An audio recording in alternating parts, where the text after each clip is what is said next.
Voici la chronique satirique de Pascal Bernheim. Bonjour Pascal. Bonjour Théo, ça va ? Très bien, merci. D'ailleurs un peu stressé par la pendule quand même là, attention. Puis j'en rajoute, donc on va être encore plus en retard, juste pour embêter. Non, là, en plus de ça, l'hiver arrive. Oui, boum, aïe. Bientôt Noël et après le World Economic Forum, le WEF. WEF. Non, il faut pas être dégoûté comme ça, le WEF nous apprend des trucs, parfaitement. Il y a une dizaine de jours, un rapport du Forum économique mondial, le WEF donc, un rapport nous apprenait que les inégalités hommes-femmes n'ont pas vraiment baissé ces dernières années. Sauf dans les secteurs de la santé et de l'éducation, et qu'on finira par atteindre l'égalité des sexes dans le monde du travail. Ça, c'est la bonne nouvelle.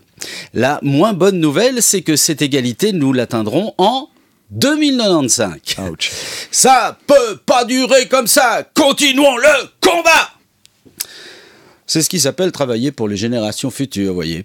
Heureusement, ces jours derniers, nombreux sont les événements qui nous encouragent. Mercredi, lors des élections à mi-mandat qui se sont déroulées aux États-Unis d'Amérique, pour la première fois de son histoire, le Congrès compte 100 femmes, alors que la première y a fait son entrée en 1917. Toute seule, elle était, la pauvre.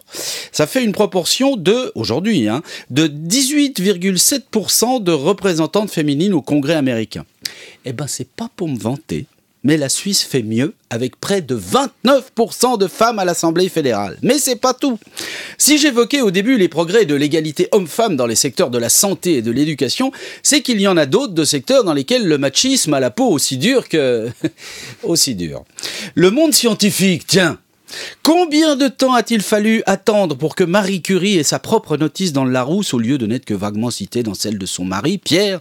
Pierre qui, lui, exception notable dans ce monde phallocrate, Pierre Curie qui s'est toujours battu pour la reconnaissance de Marie par ses pairs et qui n'a jamais cherché à s'approprier les découvertes de son épouse. Combien de temps ? Longtemps. Trop longtemps.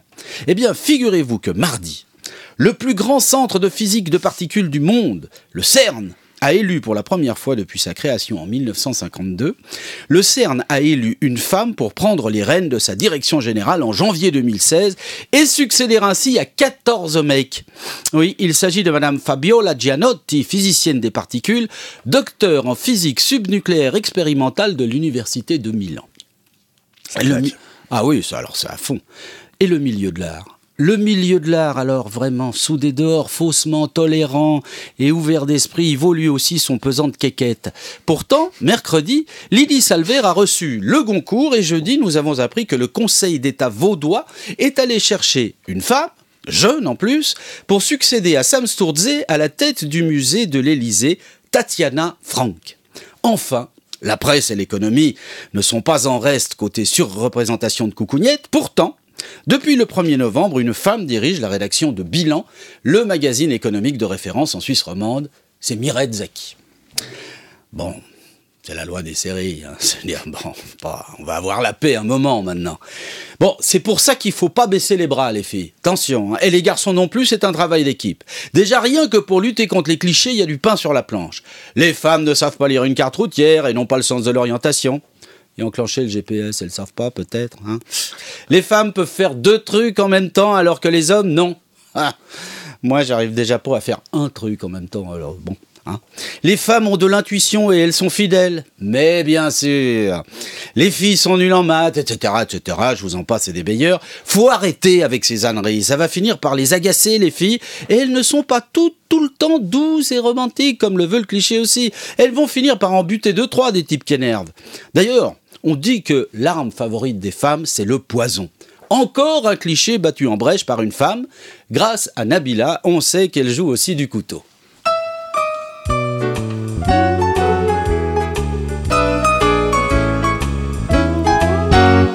Laisse les filles vider les poubelles. Laisse les filles faire des combines.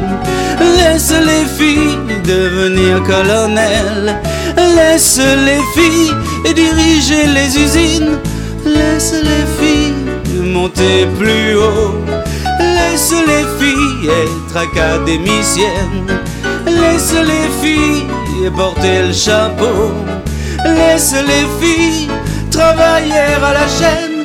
Sinon vous faites quoi? À part tout un plein. sinon vous êtes cuit. Ça fait pas un pli.